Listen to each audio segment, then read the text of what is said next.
Ok, j'ai donc été interrompu et donc c'est pas grave. Je n'avais pas encore dit entièrement ce que je voulais dire et donc nous recommençons.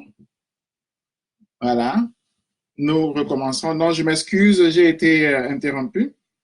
Donc essayons donc d'inviter le plus de gens possible afin de recommencer la conversation où nous étions. Parce que ce qui se passe est extrêmement grave et devrait mérite une analyse rapide afin de court-circuiter les mauvaises volontés, afin de rendre donc possible la victoire du bien. Voilà. Donc, je commence donc avec la deuxième partie. La première partie, du moins, est déjà postée. Alors, je m'excuse de cette interruption et je ne sais pas pourquoi ça s'est interrompu parce que nous étions là dans une conversation et puis je ne fais pas sur mon téléphone, je fais donc sur l'ordinateur statique. Mais c'est pas grave. J'étais en train de dire que j'étais en train de tirer les conséquences politiques. J'étais en train de tirer les conséquences politiques de cette libération-là à partir d'un message que je vois ici et auquel je vous demande de réfléchir.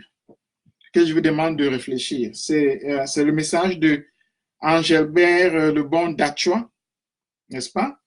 Engelbert Le Bon d'Achua, qui apparaît clairement comme un triangulateur. Et donc, ce message donne un contenu politique à la libération de Maurice Kamto. Donne un contenu politique. Je dis bien à la libération de Maurice Kamto.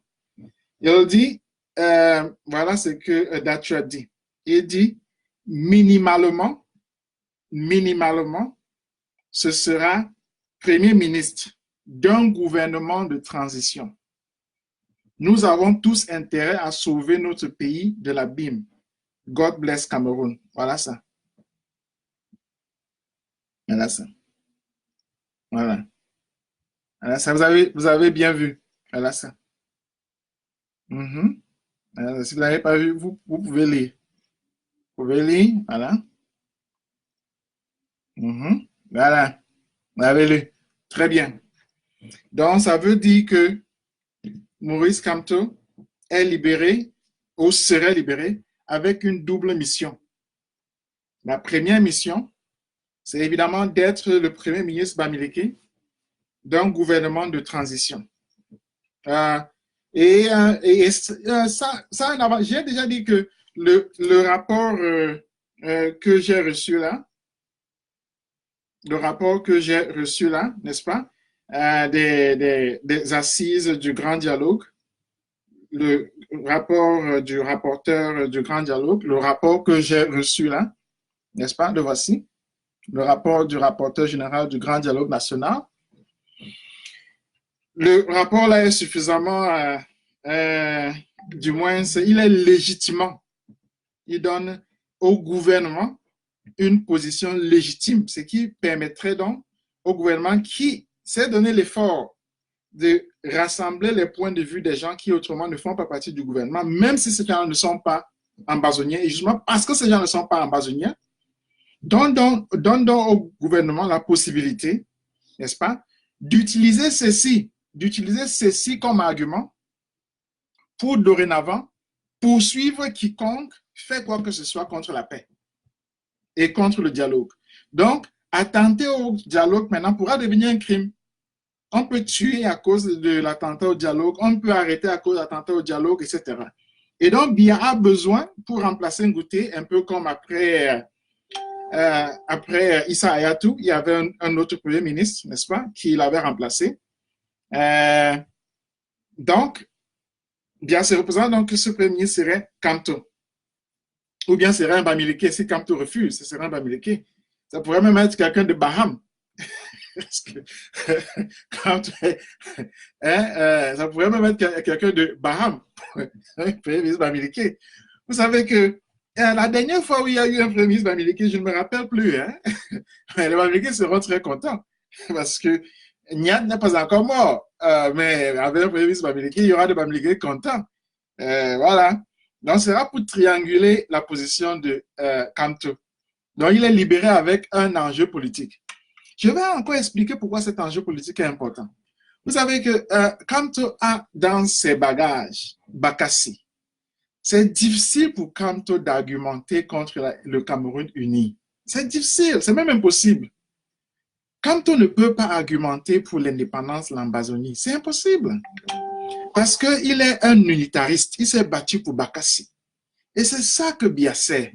Biya est en train d'utiliser ça contre lui. Si donc, l'enjeu, c'est d'en faire un premier ministre. Donc, ça veut dire un premier ministre unitariste. Un premier ministre, donc, qui est pour l'unité du Cameroun. Et donc, Kamto devrait verbaliser ça devant les anglophones et quiconque s'y oppose s'opposerait donc au dialogue.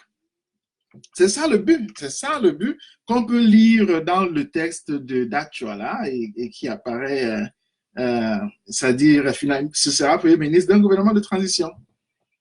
Deuxièmement, donc, ce qui est plus ou moins intéressant, c'est que le texte l'a dit, nous avons tous intérêt à sauver notre pays de l'abîme. Vous savez, Biya, je l'ai déjà dit ici plusieurs fois, Biya est comme Siad Barré. Biya est comme El-Bashir. C'est-à-dire qu'il est prêt à diriger un Cameroun séparé de l'Ambazonie. Il est prêt à être président d'un Cameroun qui n'a plus la partie anglophone, aussi longtemps qu'il est président. Donc, Biya n'est pas unitariste. Biya est quelqu'un qui sauvegarde son pouvoir. Biya joue sa survie politique. Donc, il est prêt à tout, y compris accepter la division du Cameroun pour survivre politiquement. Il ne sera pas le premier, je l'ai toujours dit. Siad Barré l'a fait. Siad Barré l'a fait. Le deuxième qui l'a fait, c'est El-Bashir. Ce sont des gens qui sont prêts à diriger un pays divisé. Mais Kamto n'est pas capable de faire ça. Kamto n'est pas capable de diriger un pays divisé. Parce que Bakassi, c'est son argument moral, c'est son argument politique. Et c'est ça que Biya essaye d'utiliser, si je crois ce que Dacho a dit. N'est-ce pas? Nous avons tous intérêt à sauver notre pays, le Cameroun. Ça veut donc dire que le premier ministre qui va venir, d'une part, s'il est Bamileke, deuxièmement, si c'est Kamto, ça peut aussi être dans l'entourage de Kamto, hein, pour le trianguler beaucoup plus facilement, prendre quelqu'un de son entourage. Hein. Et donc, ça voudra dire que ce premier ministre aura comme mission de restaurer l'unité du Cameroun, ou bien ce qu'Atangandji appelle souvent l'intégrité territoriale. C'est une mission intéressante, parce que ça voudra dire que ce ministre-là devra spécifiquement mener la guerre aux anglophones. Qu'est-ce que ça voudra dire? Ça veut dire que le but de ce ministre-là, ce ne sera pas de faire le dialogue social, etc., mais plutôt de mener la guerre aux anglophones qui ont pris les armes. Ça veut donc dire quoi? Ça veut donc dire que attenter au dialogue là deviendra un crime. Ça veut dire que si tu ne dialogues pas au Cameroun, on va t'arrêter. Ça veut dire que maintenant, les bourreaux, on va t'arrêter si tu ne dialogues pas. si tu viens et que tu ne dialogues pas, on t'arrête, on te met en prison, on te met en gata. C'est ce que ça veut dire. Le Premier ministre maintenant aura transformé le dialogue en une imposition. C'est-à-dire, maintenant tu vas dialoguer, veuille ou pas. tu ne dialogues pas, on te ferme. Ouais, c'est ça. C'est ça maintenant ce que ça veut dire. Ça veut dire que comme ils sortent là, ils ont l'obligation maintenant de dialoguer. Dialogue là ne rit plus. Avant, c'était sécession. Maintenant, c'est dialogue. Vous allez dialoguer. Voyez. Donc, c'est ce qu'on appelle la légitimation d'une position. Ça veut donc dire que le texte, si les boules le lisent comme un texte légitimant une position guerrière dorénavant, parce qu'ils ne veulent pas dialoguer. Ils ont besoin de légitimation. Ils ont besoin de soutenir leur position. Ils ont besoin de se donner un argument pour mener la guerre avec la conscience tranquille. Donc, ils ont besoin d'un premier ministre qui leur servira d'appoint. Donc, c'est un peu ce que je lis dans ces décisions en termes politiques, c'est-à-dire en termes politiques, en termes d'application et en termes de nomination, en termes de légitimation et en termes de nomination. Maintenant, la question qui se pose, n'est-ce pas, avec ces libérations-là, c'est que, bien, quand libéré retrouvera, n'est-ce pas, les anglophones sur son chemin. Il trouvera les anglophones sur son chemin. Hein? Les anglophones ont pris les armes. Les anglophones ont démontré maintenant qu'ils ont la capacité de se défendre. Ils ont même démontré beaucoup plus que ça. Ils ont démontré qu'ils ont la capacité, n'est-ce pas, d'administrer leur région. Et nous avons écouté le discours de Phil Marshall. C'est un discours guerrier. Nous avons écouté, nous avons vu les images n'est-ce pas, du général RK. Ce sont des images de dignité. Nous avons vu les populations, des centaines de milliers, des dizaines de milliers devant eux. N'est-ce pas, des gens qui étaient heureux, qui dansaient, des gens qui étaient contents. Hein? Donc, maintenant, il s'agit de voir dans quelle mesure cela va s'appliquer aux anglophones là. Mais ce qui est aussi sûr, c'est que nous n'avons pas encore parlé du leadership anglophone, c'est-à-dire Sisiko Ayuk Tabe. Il a été condamné, il est en prison. Donc, on attend encore de voir quelles sont les décisions que Biya fera par rapport à cela. Est-ce qu'il va libérer Sisiko Ayuk Tabe? Je doute bien qu'il va le faire parce que ce sera en contradiction avec le rôle politique qu'il est en train de donner au Premier ministre là, qui est en train d'être concocté. Ce sera en contradiction avec ce rôle-là. Donc, ce sera intéressant de voir ce qu'il va faire de Sisiko Ayuk Tabe. Ce sera très intéressant de voir s'il va le libérer. Et s'il va le libérer, on ouvre un nouveau scénario. Mais s'il le libère pas, ça veut donc dire que le Premier ministre, là, sa fonction est guerrière. Sa fonction, c'est d'écraser les anglophones. Sa fonction, c'est d'utiliser le dialogue comme argument moral pour tuer les anglophones, pour continuer le génocide. Donc, pour ouvrir maintenant le chapitre avec lequel j'avais clos ma première intervention, c'est le chapitre de la communauté internationale. La communauté internationale se trouve maintenant devant un président entièrement cynique. C'est-à-dire le cynisme le plus poussé. Se retrouve avec un président dont le cynisme n'a pas de limite. Et donc, qu'est-ce qu'il faut faire? Il y a deux choses c'est-à-dire qui sont évidentes. La première, c'est le génocide. La première, c'est le génocide. C'est le génocide. C'est le génocide. C'est le génocide. C'est vraiment, je vais le dire 1000 fois, c'est le génocide.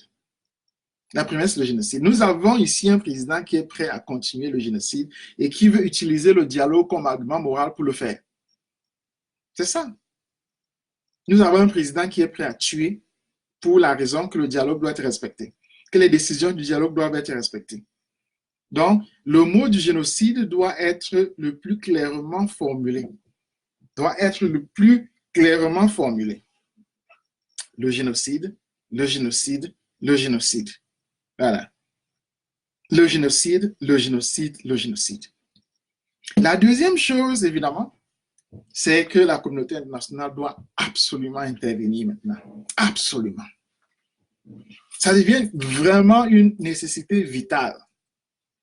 Le Cameroun est en train de sombrer à cause de Biya. Le Cameroun est en train de sombrer avec Biya. Le Cameroun est en train de sombrer parce que Biya fait tout pour s'accrocher au pouvoir. Le Cameroun est en train de sombrer parce que Biya utilise tous les subterfuges pour se maintenir au pouvoir, dont la communauté internationale doit à tout prix intervenir. Son intervention, pour moi, a deux têtes et je les ai déjà spécifiées. La première tête, c'est une commission d'enquête internationale. Une commission d'enquête internationale sur le génocide qui va établir la base des négociations. On ne peut pas continuer comme ça. Biya est en train de se moquer de nous. Biya se moque de nous. Biya se moque de nous. On ne peut pas continuer comme ça. Donc, il faut à tout prix que la communauté internationale intervienne pour restaurer la justice, dans ce pays. Il faut restaurer la justice dans ce pays. Il faut restaurer la justice dans ce pays. Donc, voilà le plus important. Il est en train de jouer, bien en train de jouer, mais son but clair, il veut tuer. Il veut tuer. Donc, il faut l'empêcher de tuer. Il faut l'empêcher de tuer les Camerounais. C'est fondamental. Donc, on verra ce que ça va donner, mais moi, voilà ce que je pense. Voilà ce que j'estime, si j'estime est important. Je répète encore. La première, c'est que ceux qui ont grévé en prison, là, c'est-à-dire Wilfried Siwe, c'est-à-dire Conrad C., c'est-à-dire Penn Terence, c'est-à-dire Mamadou Mota, etc., qu'on a, ou bien Blanco Nana, etc., qu'on a mis dans un imbroglio extraordinaire, doivent être élargis avec les marcheurs. Et le communiqué, s'il n'est pas suffisamment clair par rapport à eux, n'est pas suffisamment clair, ils doivent être élargis. Ça doit être spécifié. La deuxième chose, c'est que Kamto, ne fait pas partie de ceux qui ont fait la grève en prison, donc qui sera libéré parce qu'il entre entièrement dans le descriptif de ce texte-là, même si son nom n'est pas écrit là-dessus. Kamto sort de prison avec un but politique clairement formulé que j'ai déjà précisé. Gouvernement de transition, un poste de Premier ministre minimalement, que là, je suis en train de répéter ce que Dacho a dit, n'est-ce pas? Mais qui sont des manières de le trianguler pour utiliser sa position d'unitariste. Parce qu'il veut un Cameroun uni, d'unitariste pour ainsi continuer la guerre contre les anglophones. Parce que dorénavant, maintenant, s'opposer au dialogue deviendra un crime. Et donc, il faut utiliser des gens pour légitimer le crime qui va être commis, le crime de génocide contre les anglophones. Et c'est ça qu'il faut dorénavant arrêter. C'est contre ça qu'il faut se battre. C'est contre ça qu'il faut s'insurger. C'est un sujet, au niveau du Cameroun, il y a très peu de choses à faire. Les anglophones ont déjà montré leur force de frappe. Ils sont légitimement imbattables parce qu'ils ont vaincu l'armée camerounaise qui est devenue l'armée Boulou. Donc les Boulous sont en train maintenant de vouloir sauver les meubles.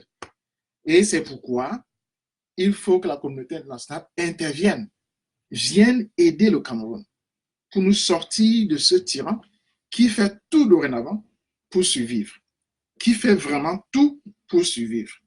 Et donc, la première des choses, je dirais, serait d'avoir une commission d'enquête internationale sur le génocide.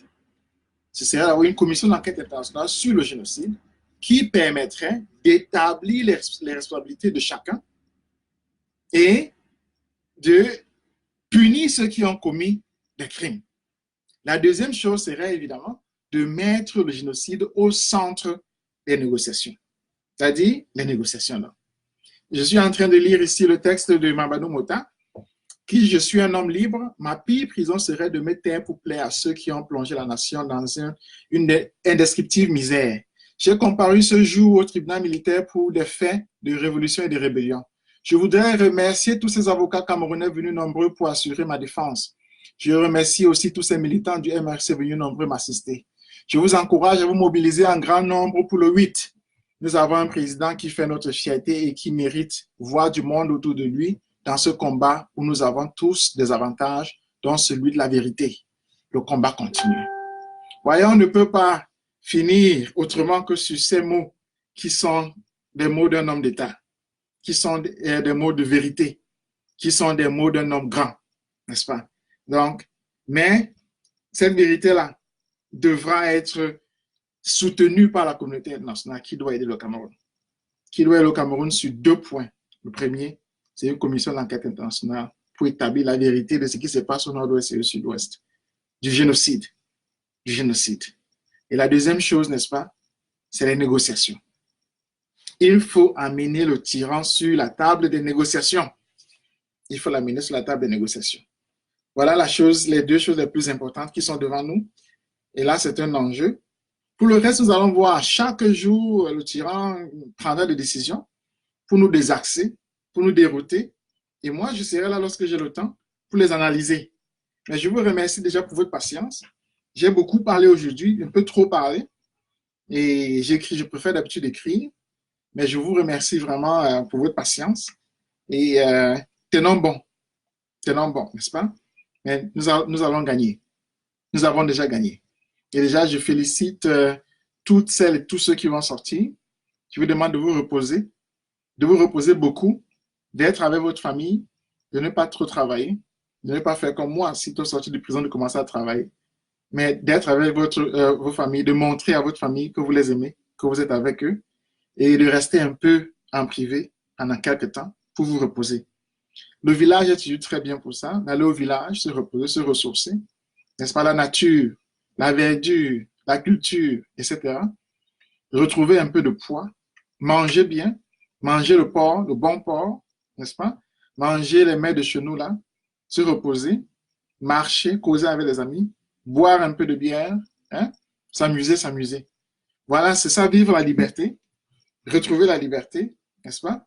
Et demain, non, après ça, recommencer le combat. Parce que le combat ne fait que commencer. Les enjeux les plus grands sont devant nous. Et ces enjeux-là, comme j'ai dit, sont les plus grands de toute la Terre. C'est le génocide. Le génocide. C'est le chapitre qui s'ouvre au-dessus, là. C'est la CPI. Et c'est ça que Dia veut fuir. C'est ça qu'il veut fuir. Mais nous allons l'arrêter. Nous allons l'arrêter. Allez, tenez bon. Du courage. Du courage. Tenez bon. Au revoir.